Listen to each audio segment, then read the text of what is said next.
Good morning.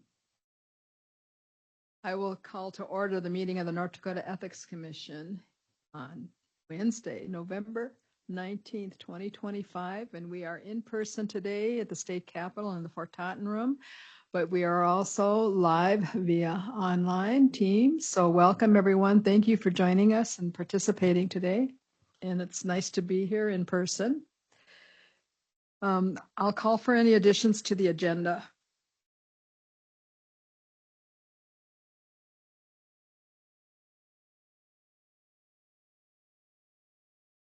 Cindy, I think the only note that we would need to do is the rearrangement of the agenda here. All right. So we didn't have a meeting in October, and we have many pressing issues, topics. And so we will be moving item number 6, ongoing business, up to the forefront following item 4. And so we're going to be switching item 5 and item 6. And just for commissioners' sake, I will convene or recess us for a break and for lunch, but I'm anticipating this is going to be a full day's meeting.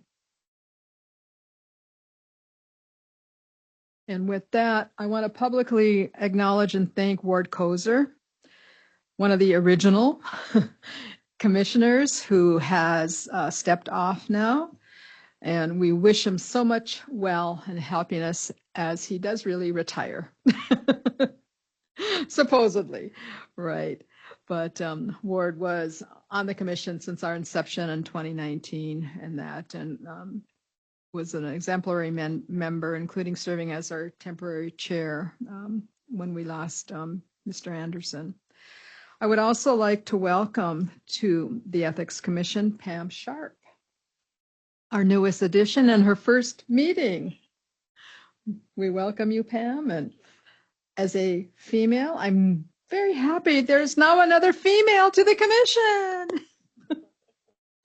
But welcome aboard. Thank you.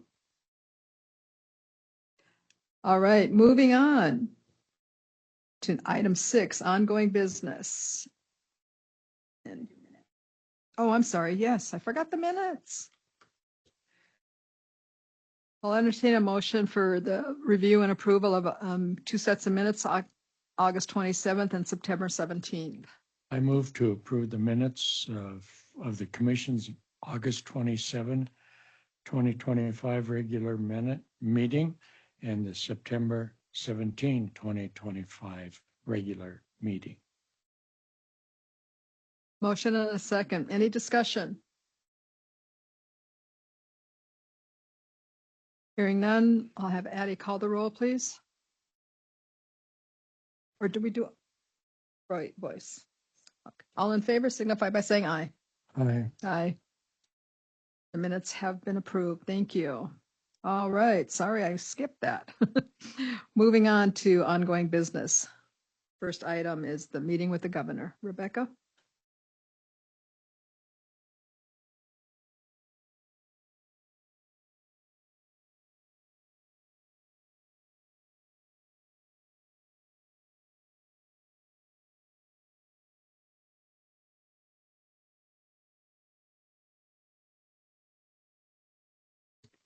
So I believe it was either during the July or August commission meeting. The commission directed the staff to coordinate with the governor's office to schedule a meeting with the commission and Governor Armstrong.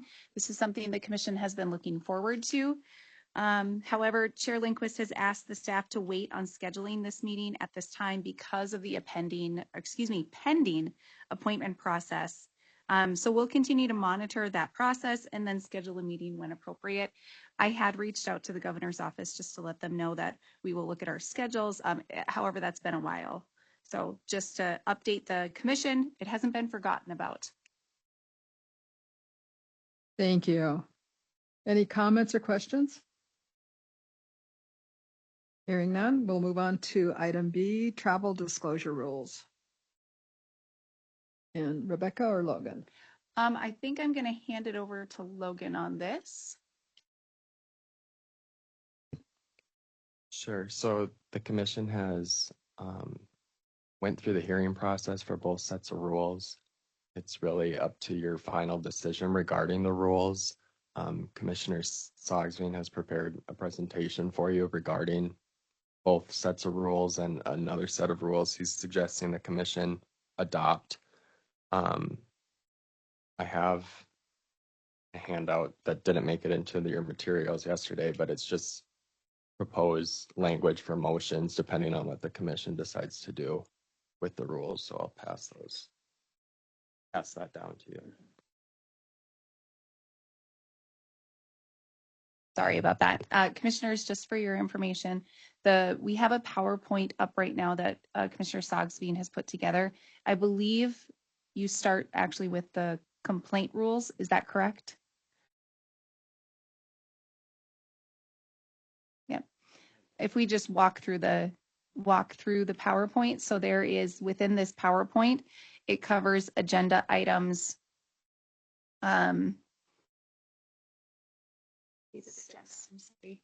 It covers 6C, 6D, and 6B. And so, but we'll take it in the order that it is in the PowerPoint, if that's okay. Any questions on the logistics behind how we're going to do this? Okay. I suggested a PowerPoint so that all who are present can see what we're talking about, and everybody who's online can hear and see what we're talking about. So you go to the next slide on the complaint process rules. The effective in June of 2020, and the rules were again amended in 2021, 2024, and 2025, and House Bill 2000, Senate Bill 2004 included many provisions that affected the complaint process rules. The Commission published proposed rules amendments and conducted a hearing on September 9. The proposed rule amendments dated June 25, 2025 are on the agenda for final commission action, and I will offer a few further amendments, and we'll move to adopt the final rule as amended. So next slide. One of the issues that came up during the hearing was the extent of the jurisdiction of the commission when a complaint has been filed. And so I'm suggesting that section 115-02-01-02 on jurisdiction be amended with the addition of a new paragraph 3. The commission shall have jurisdiction over a respondent until the commission's final action on a complaint and the expiration of any appeal period. Essentially, that would mean that if a public official has a complaint and resigns, the work on the complaint will continue. I have to put this slide in perspective, and Logan, can you just explain what the red and the green are before we get to the yellow? Sure. So the red and the green are what was noticed and provided and circulated for the public hearing, the changes as originally proposed. And then the yellow is what Commissioner Sogsveen is further suggesting the commission add to the rule before final adoption. So it's the original amendments plus the suggested amendments today in yellow. So because this is a discrete issue, I will move that the draft amendments to this rule, I will move that we add a new paragraph 3 in yellow to the proposed amendments. There's a motion made. Is there a second?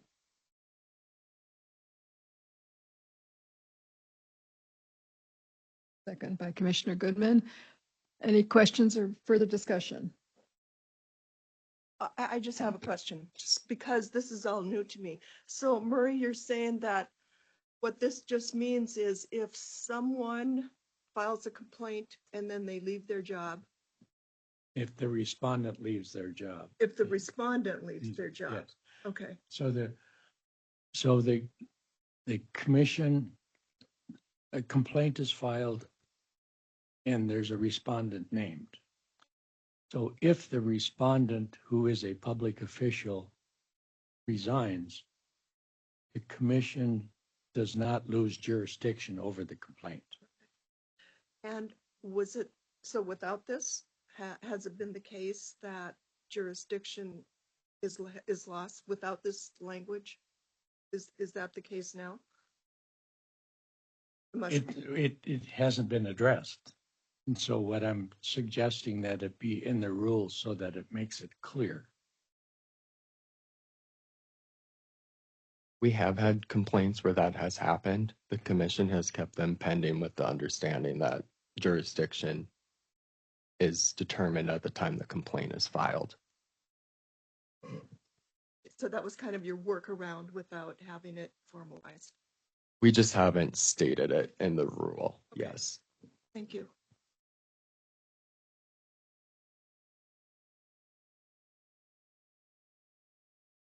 Good question. Any further discussion? Hearing none, I'll call for the roll for the vote. Commissioner Sagsby, Aye. Commissioner Sharp, Aye. Vice Chair Goodman, and Chair Lindquist. Aye. Motion carries. Thank you. Continue. Next slide.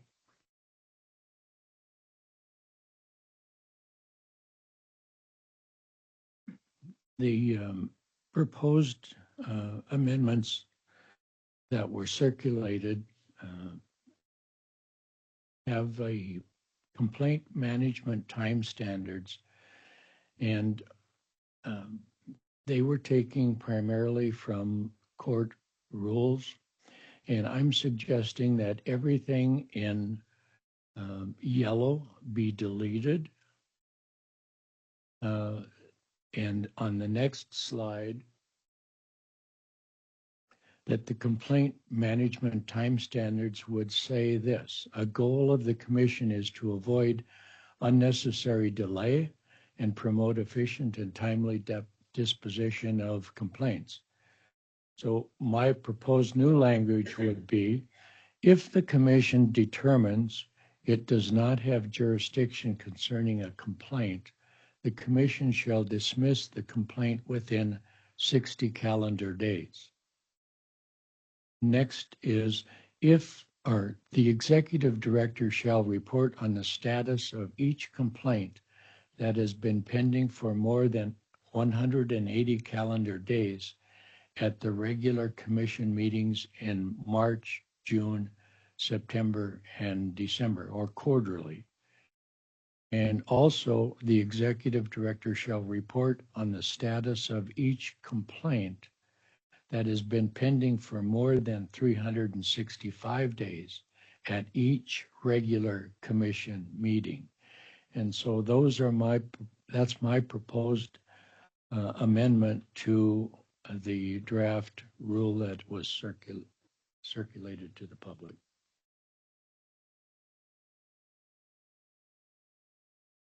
Okay, and this is the complaint rules we're discussing. Yes. Can't remember. This slide with other, on? pardon me? Your mic? You can go back Sorry. to the previous prior slide. Yeah, the previous slide, that's what we're working with now? No, Logan. So this is what's in the complaint management time standards, that's new because the legislature passed a statute that directs the commission to adopt complaint management time standards. So everything in green, this whole slide, that's a new proposal that went out when we noticed the rule. It's in the proposed rule. And like Murray said, it's essentially a copy paste from the court's rules for time management standards for cases in the judicial branch in its current form. So this will be new to the current complaint rules, but it went out in the proposed rules, if that makes sense. No, it doesn't make sense. So this is not what we're working with now. No, this is what we're working with now, but it's not in the current version of the rule. Okay, It's what back in July, I believe, when we adopted the proposed amendments to the rule. This is the original proposal. okay, okay. So you can change it, but this is what went out with the notice and what we received comments on. Next slide is what Murray is suggesting. Yes, this is what he's suggesting we change it to before we finally adopt it. Okay, I've got a question for Logan and Rebecca. How do you feel about these standards for yourselves working in the office? I think either one is perfectly fine, and it's certainly doable for both. So I would just want to comment and provide the commission maybe some background on the second, number 2. When it comes to the dismissal of a complaint for lack of jurisdiction, our current turnaround time on that is typically well under 60 days. So I think 60 days is plenty sufficient to take care of that. This would only trigger, however, when we know we don't have jurisdiction. Sometimes we have to figure out that we don't have jurisdiction, excuse me. But yes, those ones, all of these are very doable. 3 and 4 are very straightforward. It would be standing agenda items that we would include on the commission's agenda. And the first one was also workable as well, but that one came from the court rules. Just a quick question, not specific to this, but okay, so we're talking about amending the proposed rules. So if Correct. we amend the proposed rules, do those rules have to go out to the public again? No, they don't. No. They don't. Not under the Administrative Agencies Practice Act. They do not.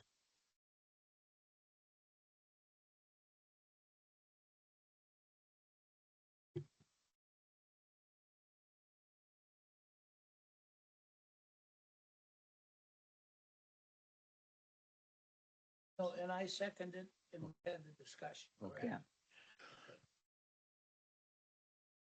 Yeah, I second your motion. Okay. And now we've had the discussion, so that's where we're at, I think.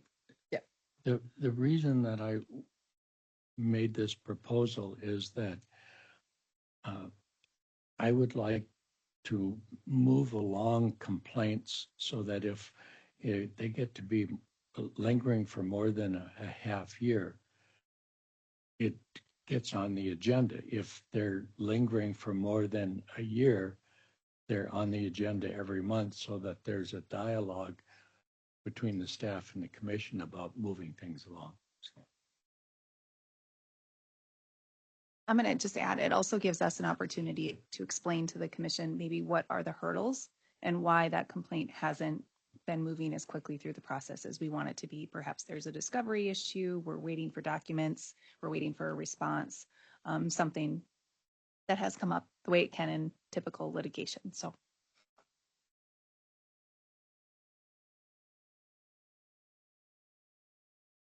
Further comments or discussion? Hearing none, we'll call for the roll. Commissioner Sagsveen, Aye. Commissioner Sharp, Aye. Vice Chair Goodman, Aye. and Chair Lindquist. Aye. All right, moving on. Next slide. This is a new issue that I'm proposing as an amendment to the draft rule amendments, that it addresses complaints that are submitted in bad faith, and I'll just read it. It's short.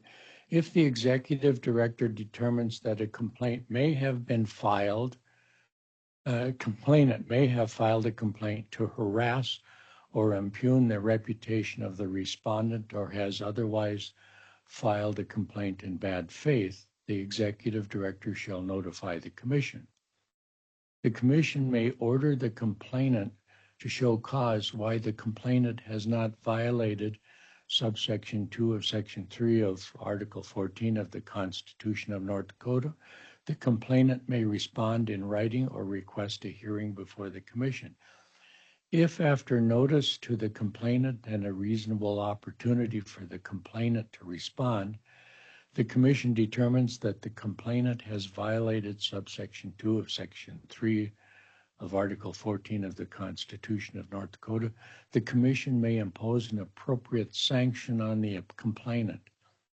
A sanction imposed under this rule must be limited to what suffices to deter repetition of the conduct or comparable conduct by others similarly it should be situated. The sanction may include a non-monetary directives or in order to pay a penalty to the commission. The commission may impose a monetary sanction up to $500 for the first offense and up to $1,000 for each succeeding offense. In order imposing a sanction must describe the sanctioned conduct and explain the basis for the sanction. I've only been on the commission for, well, no, I'll wait for the discussion. I move that the commission adopt that. I'll second. Motion on the floor. Comments, questions? Yes. I know we've got a situation where the Attorney General and others have, my buttons on, have complained about the commission imposing something other than a fee. I'm wondering where this will go regarding that. I think you understand what I'm saying here. I completely understand what you're saying, and it's entirely possible that someone, particularly a person who has a complainant who has filed a complaint, may challenge any sanction. But I think it's important that people not use the commission improperly to harass people or impugn the reputation of people. And I realize there's a risk in adopting this, but I believe that there is a positive public purpose in adopting a rule like this. And Mary, I agree with you. I'm just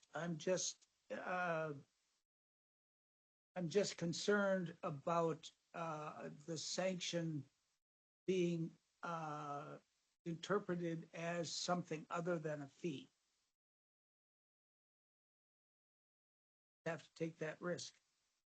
I'm also concerned about that.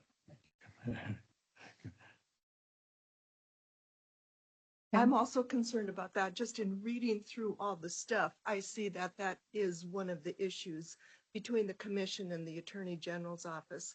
And I see that there's like maybe a lot of issues. I'm wondering, I don't know what is the timeline for the proposed rules and what happens after we amend the proposed rules? Is this the appropriate time to be drawing a line in the sand? I don't know. I guess I don't know. I guess I'm a little uncomfortable with that. I can give you the rundown on the timeline. So if the commission puts all these in the proposed rules, all these amendments in the proposed rules, I'll prepare a final version and then you can take action of final adoption on that version today or at a subsequent meeting if you choose to do so. there is I think it's 9 months in the Century Code that the commission has to adopt the statutory changes from legislative session. I think we're about, what, 5 months into it? So we have some time. Now, this is completely new to 150201, correct? Yes. Yes, okay. So I've been on the commission now for 14 months, and I've heard many legislators and others complain about weaponizing the system. And I'm just putting this on the table as a response to that concern of public officials. And I'm just putting it on the table. I want a discussion, and I will truly respect whatever decision that the commission makes on this, because there is a risk that somebody may challenge this. I understand. I'm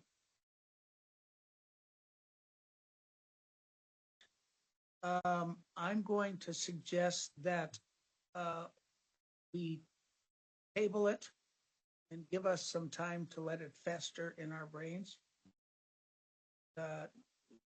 See where it goes from there.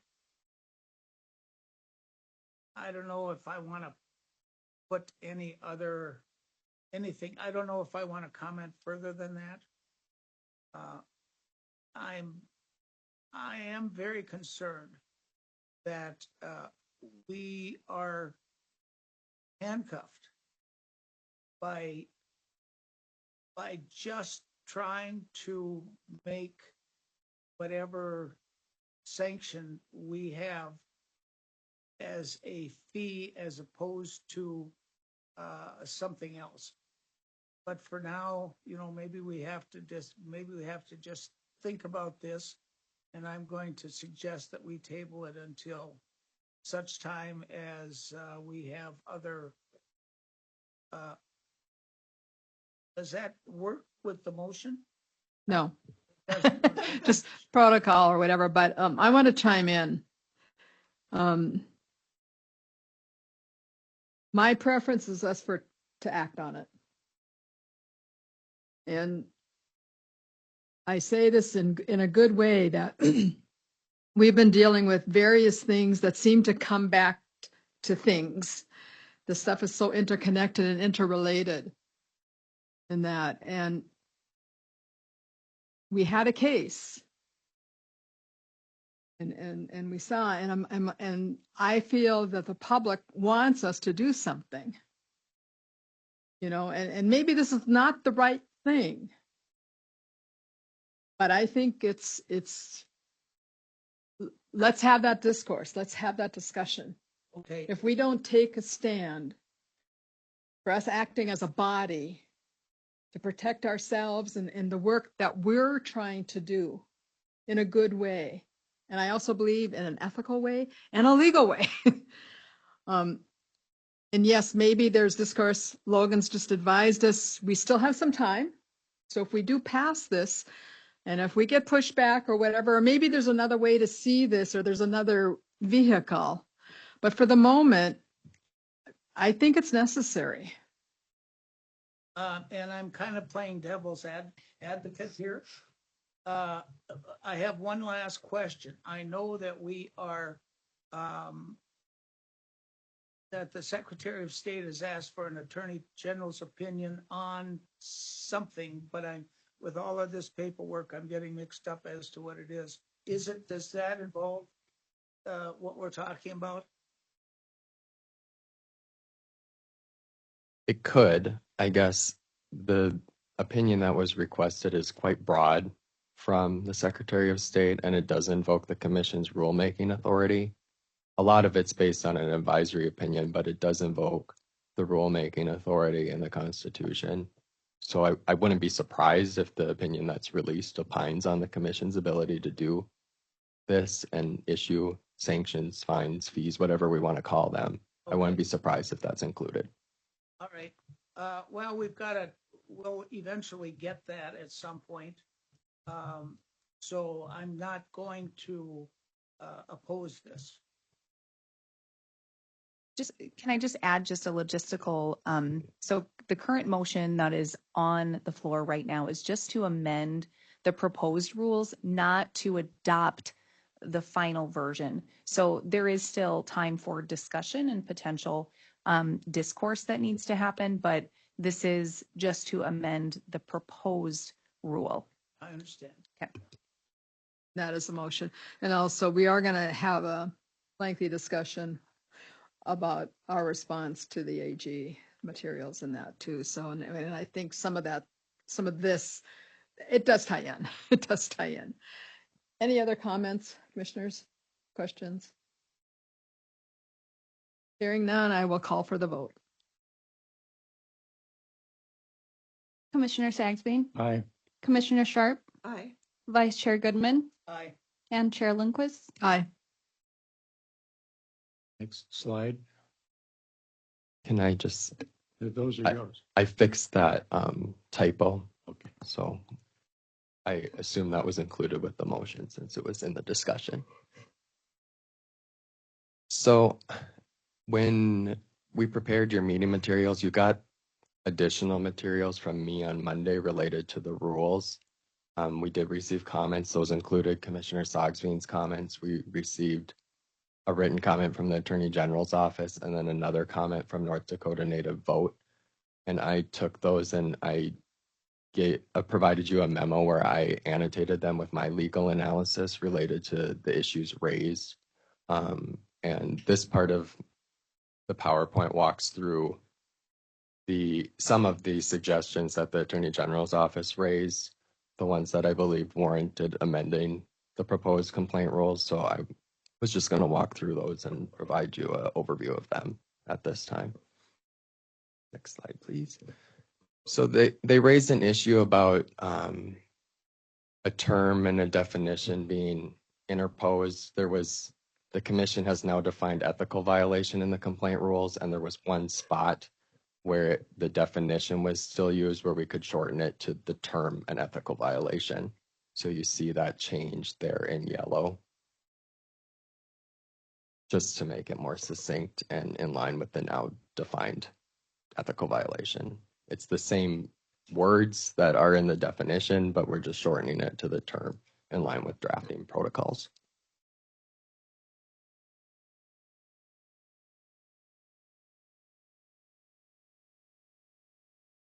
Okay, we can move on then, Addie.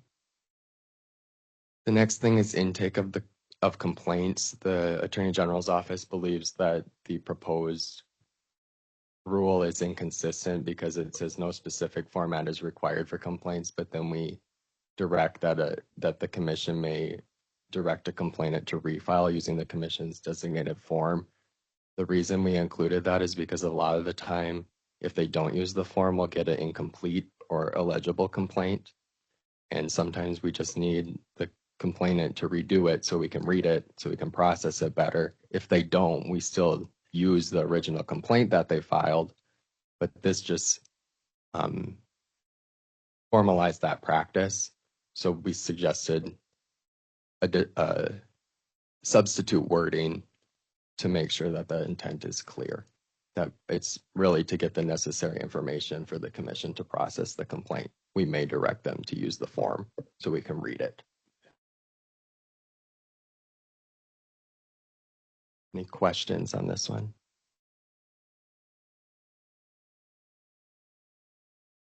Okay, next slide. So this is not changed in the proposed rules, but they raised it in their comments that there's one spot, you'll see it in yellow there, that if the commission determines a matter falls within the jurisdiction of another agency, the executive director has discretion to refer the complainant to that agency. The Attorney General's office believes that should be the commission instead. The commission can delegate duties to the executive director, so I didn't really see it as an issue, but if you have subsequent executive directors that start referring things willy-nilly, you maybe want the commission to do that and undertake that. It's really a preference of whether you want to delegate that to the executive director or not. In practice, If there is a complaint that does fall within another agency's jurisdiction, the commission will discuss that and direct the executive director to do that anyway.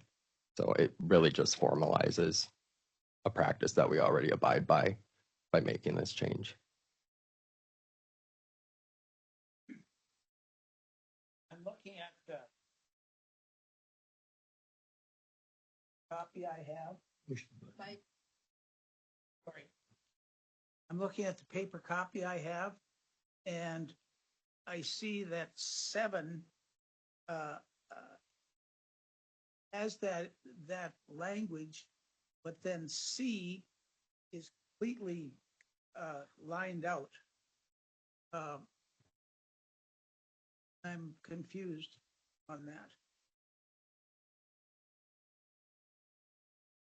Oh, I see. C is down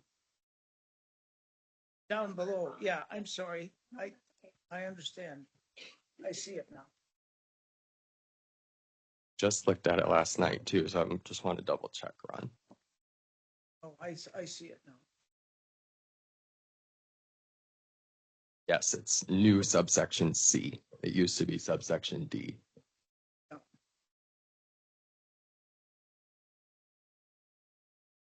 Any other questions?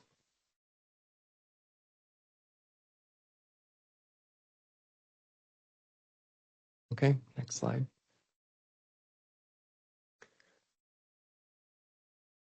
This one, bear with me on this one. This one's a little more difficult to explain. In their comment, they express confusion on when the final report and recommendation and the record for the complaint for that matter is provided to the respondent before the commission will meet with the respondent. Because the rule articulates that the commission can essentially, once you're done meeting with the respondent, adjourn the meeting and hold another meeting to deliberate on what you want to do with the complaint.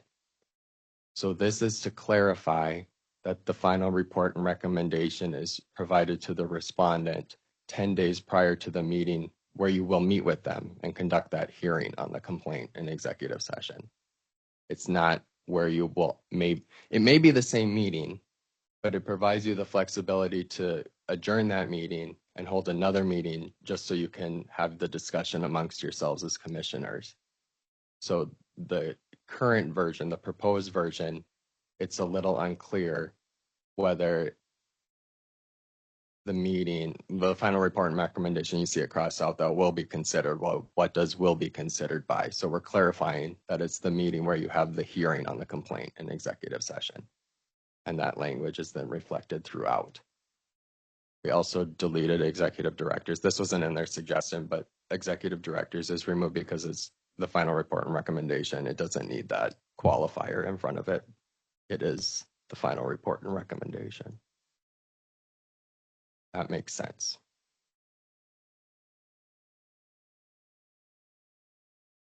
Okay. Okay, those are the rule or the suggestions that we had from the Attorney General's office's comments. So I don't know if the commission wants to take a motion for all of them, but if you have questions, please let me know. I move the adoption of all of the recommended changes by General Counsel Carpenter. I'll second. Further questions or discussion? Hearing none, call for the vote. Commissioner Sagsby, Aye. Commissioner Sharp, Aye. Vice Chair Goodman, Aye. and Chair Lindquist. Aye. All right. So I'm kind of like, where are we? There's one more suggestion that we've recently identified as an issue, and we have the opportunity, so we thought we might as well address it. Okay. So Addie, if you can go to the next slide. So in the Constitution, I'm going to read it. See if I can walk through this more clearly today. In Article 14, Section 2, subsection 5, it states directors, officers, commissioners, heads, or other executives of agencies shall avoid the appearance of bias and shall disqualify themselves in any quasi-judicial proceeding in which monetary or in-kind support related to that person's election to any office, financial interest not shared by the general public as defined by the Ethics Commission, creates an appearance of bias to a reasonable person. Now here's the effective language. The Legislative Assembly and the Ethics Commission shall enforce this provision by appropriate legislation and rules respectively.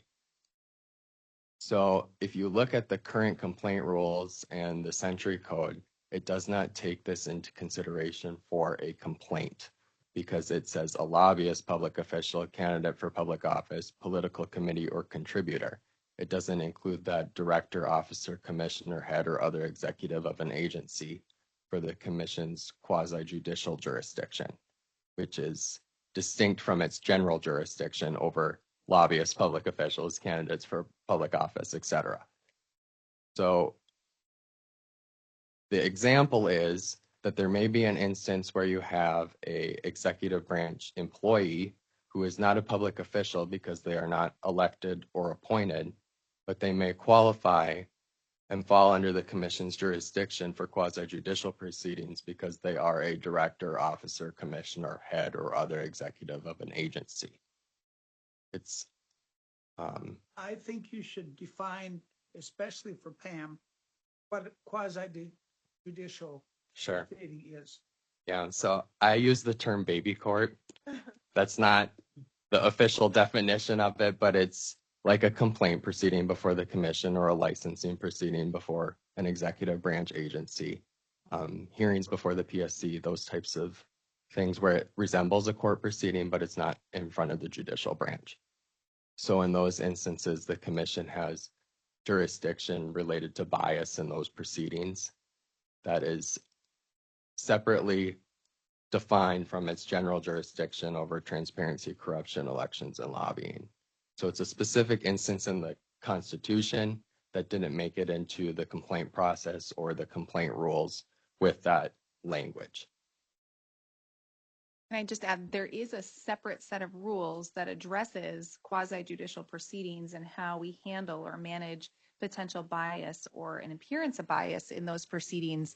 But those rules, if somebody were to file a complaint against somebody in that proceeding, the complaint rules don't right now include those individuals as people against whom a complaint can be filed. Could you give an example? I think an example would help. Sure. So let me use myself as an example. I'm a non-appointed employee of the commission. So let's say I am participating. I'm going to use head because I don't know. I'm not a director, officer, or commissioner, but I could be directed or appointed as the head of a quasi-judicial proceeding for the commission as one of your employees or the hearing officer. I could be considered the hearing officer if you, Yep. I don't know what You circumstances. could also would. be a acting executive director too. Yeah, there's instances where I may qualify, but let's just assume that I would as a non-appointed employee. If somebody wanted to file a complaint against me for bias in that proceeding, currently they wouldn't be able to because I'm not a public official. I mean, I abide by the rules by policy, by signing off on it, but under the letter of the rules, I wouldn't be considered a public official, so that complaint would have to be dismissed. Even though the Constitution says as a officer or a head in that proceeding, the commission should process the complaint against me for violating the rule. So this takes that into effect to make sure that there's a process in place for the commission to carry out that constitutional directive.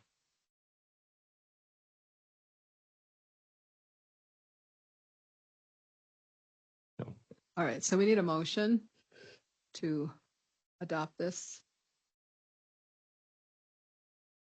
I'll move that we adopt it. Second. Further questions or discussion? I'll just clarify that the motion is to amend the proposed rules. Thank you.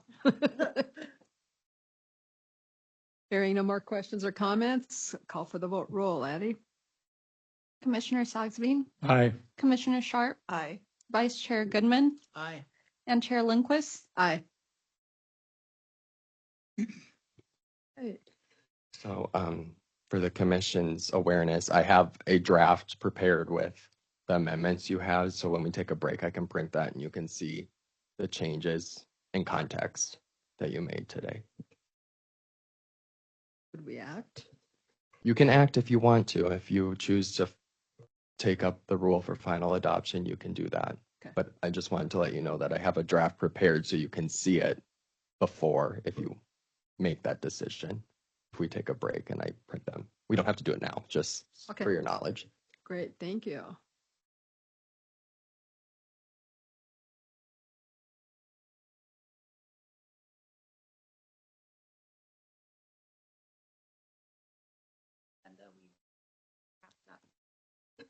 Sorry. I guess there's one more.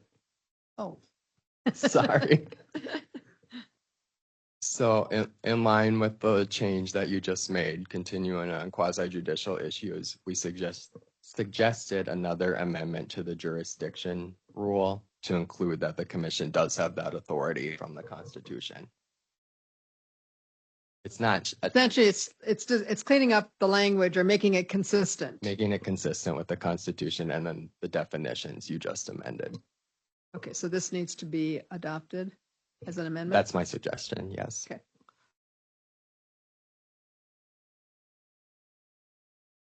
I move to adopt the proposed amendment to the draft.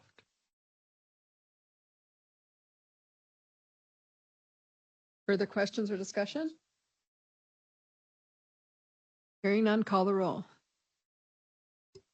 Commissioner Sigsbee, Aye. Commissioner Sharp, Aye. Vice Chair Goodman, Aye. and Chair Lindquist. Aye.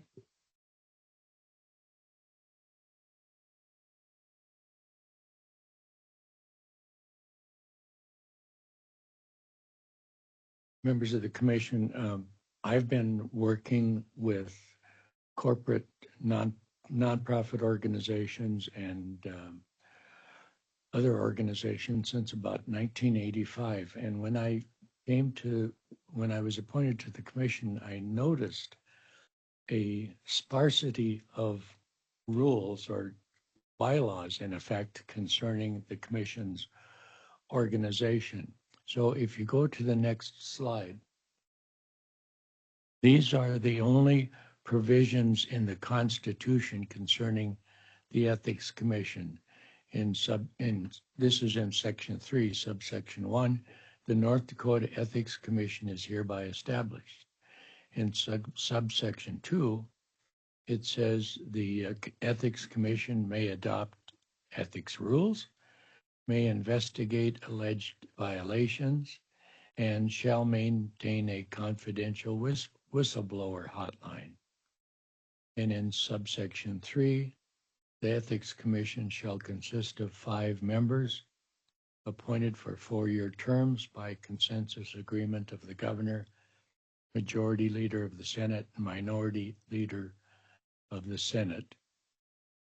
No member may hold public office or be a lobbyist candidate for public office and so on. So it's quite sparse about what the Ethics Commission is. The next slide shows that what the statutes in 2019, when 5466, Chapter 5466 was adopted, it included this additional language about the commission. The terms of the initial members must be staggered, that there's provision about closed meetings. The commission shall abide by a code of ethics, and the commission members are entitled to compensation for work, and that there shall be an office in the Capitol for the Ethics Commission. That's about it. So I'm suggesting that the Ethics Commission, in effect, can adopt bylaws that are in the form of rules in the first chapter of our administrative code. So you go to the next slide. The proposed chapter 115.0101 for the commission, providing that the name of the commission shall be the North Dakota Ethics Commission. The mission is stated, the mission of the commission is to strengthen the confidence of the citizens of North Dakota in their government by ensuring and promoting.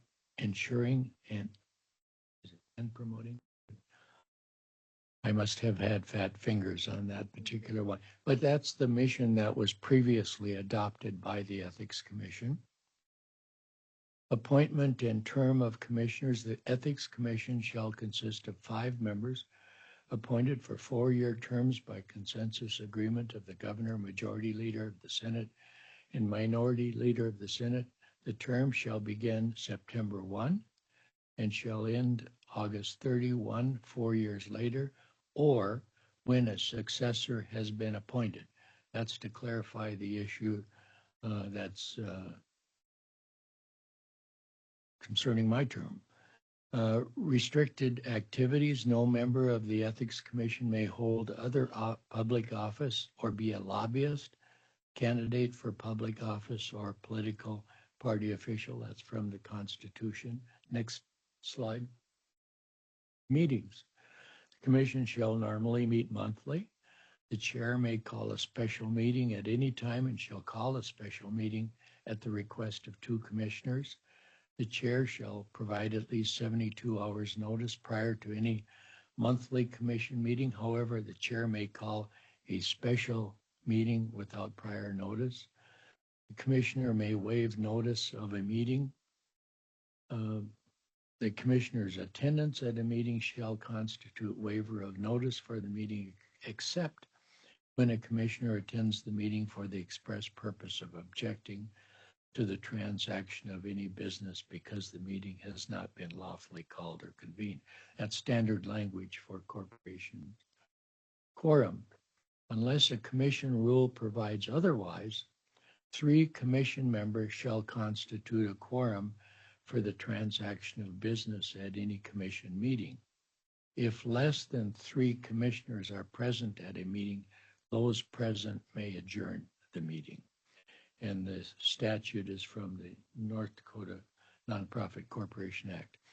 Manner of acting. The act of a majority of the commissioners present at a meeting at which a quorum is present shall be the act of the commission. However, an act of 3 commissioners is required to adopt rules, approve advisory opinions, or issue a finding of an ethical violation. Next, vacancies. The chair shall promptly notify the governor, Senate Majority Leader, and Senate Minority Leader of any vacancy on the commission. The chair shall by April 1 notify the governor, Senate Majority Leader, and Senate Minority Leader of any commissioner who will complete their 4-year term on August 31. And 3, a commissioner appointed to fill a vacancy shall serve the unexpired term of the former commissioner. Again, that was from Policy X. The next one has to do with officers. The commission shall by August of each even-numbered year elect a chair and a vice chair. The 2-year term shall begin September 1 and end August 31. The commission shall fill an officer vacancy for the remainder of the 2-year term. An officer may resign by notifying the other commissioners and the executive director. And 4 members of the commission may at any time replace an officer for an unexpired portion of the term. Fortunately, this was a situation earlier this year when former chair David Anderson was hospitalized and was not able to act as an officer. Next slide. Yes. Mary, before you go on. Yes. We have had 3-year terms especially for the chair. Why did you go to 2-year term? I thought that's what it was, but you can, I mean, I'm just suggesting this. If you want to have a 3-year term for the chair, Well, Rebecca, you want to comment on that? Yep, I can clarify. So it did used to be a 3-year term, but back when I believe it was the transition from Paul to Dave, we switched it to a 2-year term. And we did that in our policies. And the reason was that if you have a 4-year term, you could be on it for 2 years. And then the second part of it, for the second 2 years, you would potentially could be the chair. And then that way we thought it lined up with the terms better, other than having inconsistencies. The 3 and the 4, we could be presented with a chair having their term up or extending, et cetera. It just didn't work very well. Okay. So we then amended that. We amended that. I believe it was, when did Dave become chair? In 2023? I'd have to go back, and it was maybe 24. Actually, it was in 24. I So can't we remember. changed I that. can't remember. I just wanted to retain Cindy as long as possible. And then I have another question, Murray. That policy X, was that formerly known as Twitter? good one, Commissioner, yes. Okay, I'm done interfering here. Okay, next slide.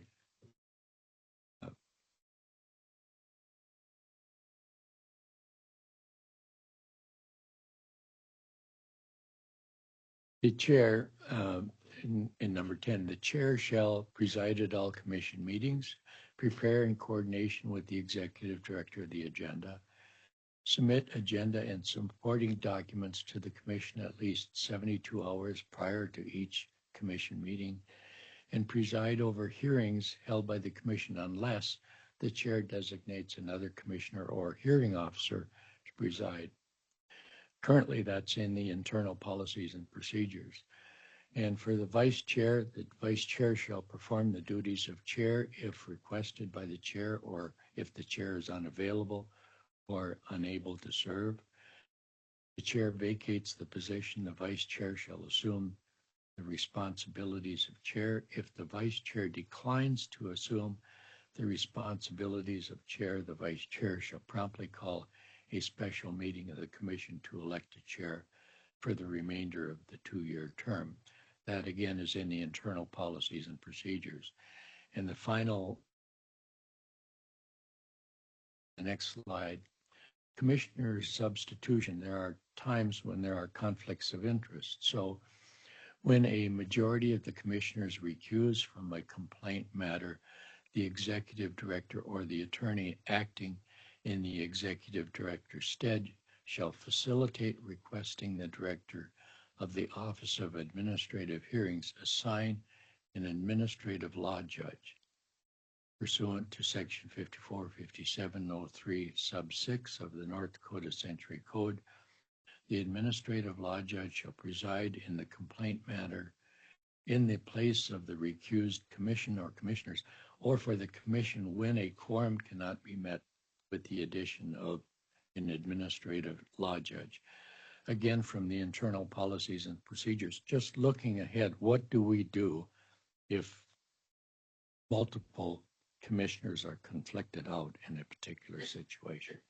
So those are the 12, I think those are the only 12. Those are the 12 that I suggest as essentially bylaws for the commission adopted in the form of rules. Continuing on to the next one, proposed chapter for the executive director. We don't have anything that's comparable to this right now. So I'm suggesting that there be a chapter for the executive director. The commission shall appoint an executive director who shall be the principal executive officer of the commission, the CEO, report to the commission through the chair, conduct the business of the commission, implement policies adopted by the commission and contract for necessary services, and finally, subject to legislative appropriations, employ and supervise staff, including attorneys, necessary to fulfill the commission's duties.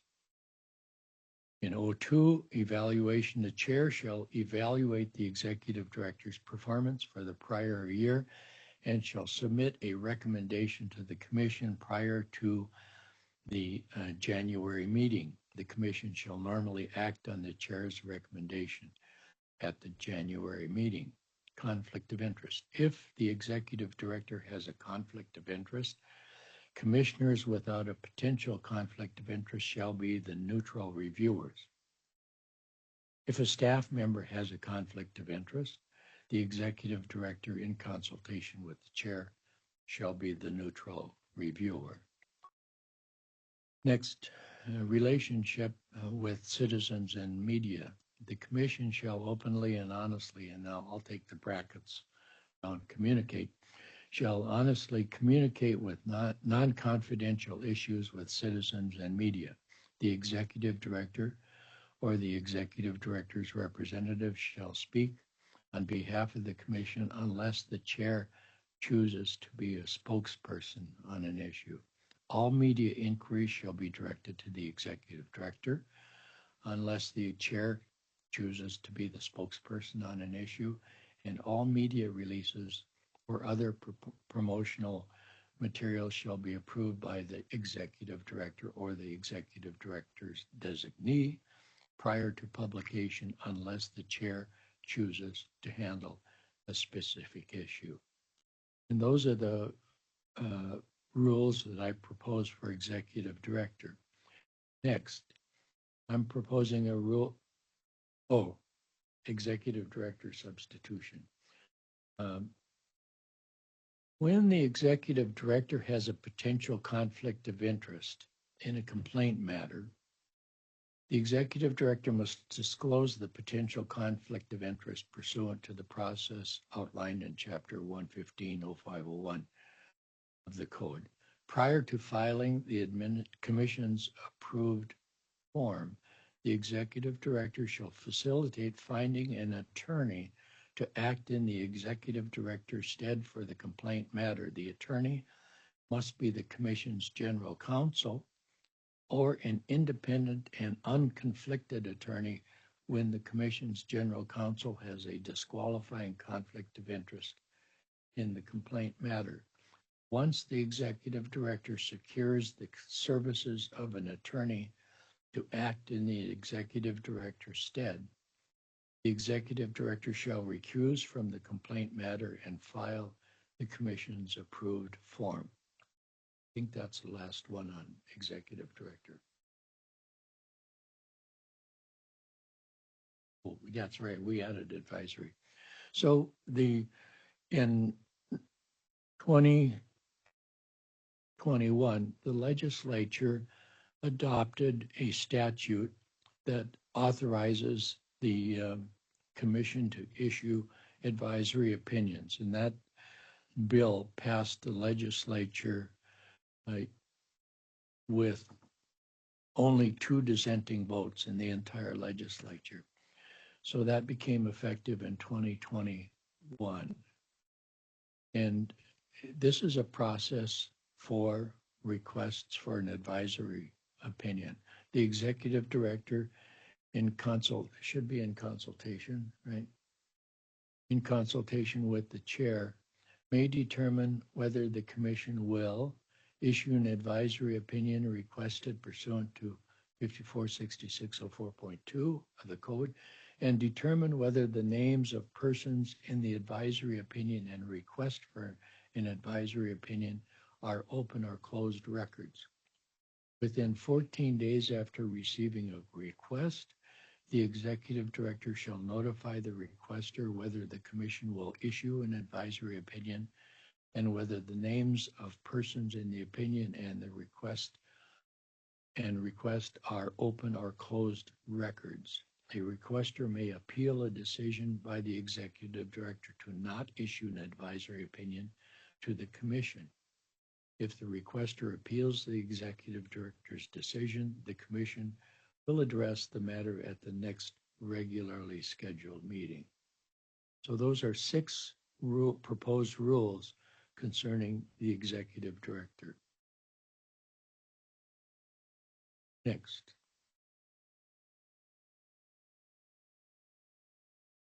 There is, in the Constitution, there's a provision that says the Ethics Commission may investigate alleged violations of Ethics Commission rules, this article, and related state laws. And that's supplemented in the code at 546608 sub 3, which states the commission may require the testimony of a witness or the production of a book, record, document, data, or other object at any of the commission's investigator interviews or proceedings held in connection with the investigation of a complaint. So, but there are no implementing rules about how this discovery is conducted. And so I'm proposing in the next slide that there are these discovery methods authorized in the rule. The commission may obtain discovery by one or more of the following methods: depositions on oral examination or written questions, written interrogatories, subpoena a record as defined in section 4404 17.1 subsection 16, and requests for admissions. Those numbers 1, 2, 3, and 4 are well known in the North Dakota Code of Civil Procedure. Attorneys use them all the time. In part 5, section 5, the executive director may issue written interrogatories and requests for admission, but an act of 3 commissioners is required to authorize depositions and subpoenas. Next. Failure to cooperate in discovery. If a respondent or other person fails to cooperate in discovery, the commission may authorize the executive director to seek a court order to compel the respondent or other person to comply with the commission's discovery efforts. So those are discovery issues. Next.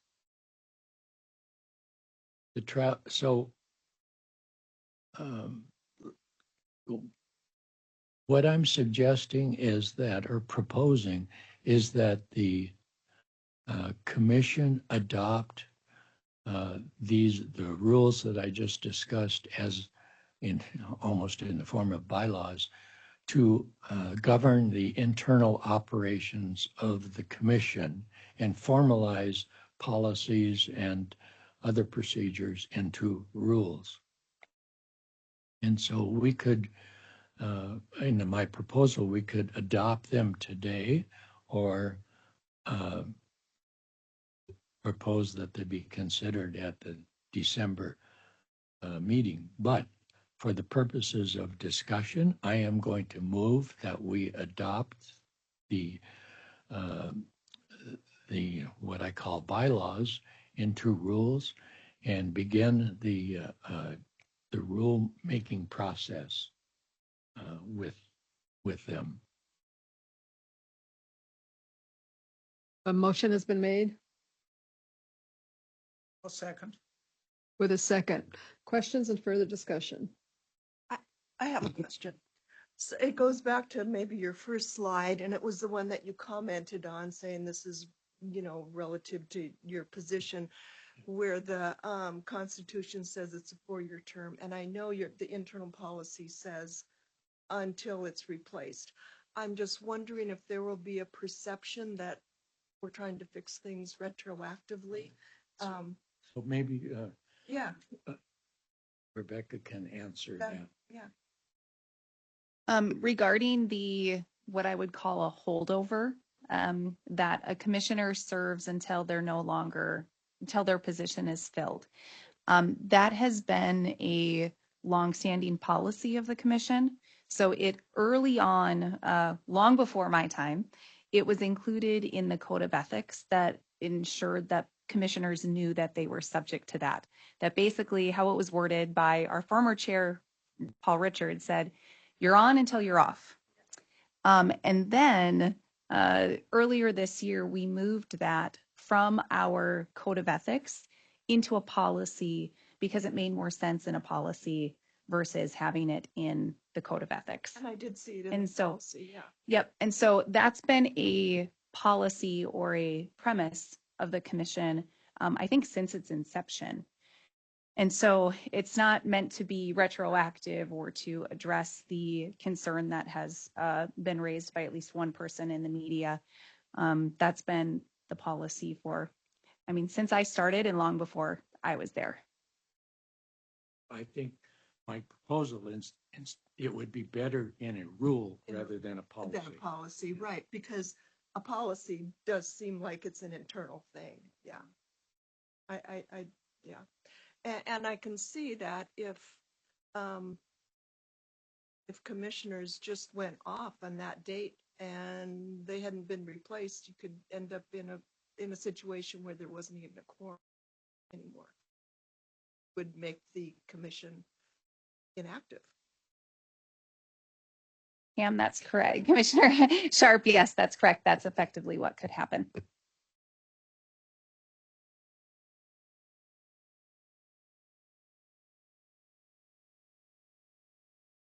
I like process and I like rules, and so that's why I did this. I'll just add on that topic too. I mean, Commissioner Sogsveen's obviously in that position currently, and he did ask for my legal opinion on that, and I provided it to him on Monday, and copied the Attorney General's office pursuant to my SAG agreement. And that was my legal analysis as well, that he continues to hold over until a commissioner is appointed and qualified to succeed him, or he's reappointed. I can provide the other commissioners with a copy of that if you wish. And to Rebecca's point, and as one of the original members, along with Commissioner Goodman, we have had these discussions all along. And there was consensus or mutual agreement that yes, maybe your term is done on paper, but no, you got to continue because it's only 5 people. It's only 5 commissioners in that. And so we've always had that understanding. And I think what Commissioner Sogsveen is proposing for us is really good. It's due diligence. It's also at a timely juncture. We need to do these things and to do them better relative to, I come from higher ed. I understand bylaws, but I'm really getting into the technical side of being part of this commission and working in the legal world. And where that all fits. So I appreciated my orientation to this by our staff and by Murray relative to, we put the bylaws into rules to help us with these procedures and our understanding of how we work. And there's also been some lessons learned in our brief 5-6 years. And hey, how do we do this and how do we do it better? And so for me, we're at a juncture where this is timely. Yeah, okay. We're kind of grown up now. and this is going to better affect the work that we do. So I had a question on the one with the executive director's responsibilities and in consultation with the chair. And it was specific to the issuing advisory opinions. Lawyers, I'm okay with how it's worded, but I'm like, oh, but except we haven't acted that way. It's always been the commission. To me, it's never been, and I know the executive director confers with the chair and we talk about this stuff, but no, it's at the direction of the commission, the body, and I'm worried that, yeah, that language, does that So get us into confusion or trouble? nope. So Cindy, that's a great question. So for the request for advisory opinions, the statute doesn't necessarily outline a process, but it says that within 14 days, we need to notify them if there is going to be a request that is fulfilled, or that we're going to provide an advisory opinion. And where we got into difficult situations is that many times there is not a commission meeting within 14 days to bring in all of the commissioners to say yes or no. So that is when I believe that we adopted. So this is the policy we currently operate under. And this is how we address advisory opinions. As chair, you have not had that opportunity yet. You will. And so what happens is when we do receive a request for an advisory opinion, as executive director, I reach out to the chair. We walk through whether a advisory opinion should be issued or not. And then if we decline to do that, I go ahead and notify the individual, or if the chair, and it's really the chair who's making the decision. But then if the chair decides to issue an opinion, that's when we put it on the agenda and it goes before the whole commission, and we let you know that we're drafting one. And then the final approval of the advisory opinion is done by the commission. So this is exactly how we have been operating since October of 2022, shortly after I started as executive director. As I mentioned, I've been working with nonprofit organizations since 1985. And I've incorporated likely over 100 nonprofit corporations. One of the questions that's frequently asked me is, I say, next thing you have to do is adopt bylaws. And they say, why do we have to have bylaws?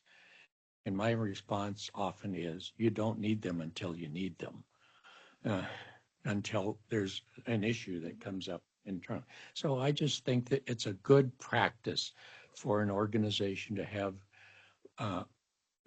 rules or bylaws concerning internal operating, and that it's supposed to be a living document. As you mature and as the commission ages, there will be, we should do it this way or not do it this way. So in the interim, I made the proposal and suggest we adopt and begin the process.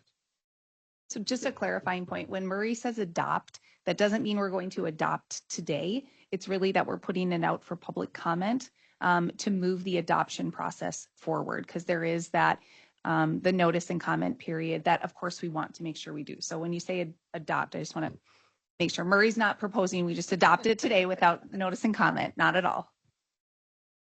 Well, I want to make the comment also relative to this, is that it's also a vehicle.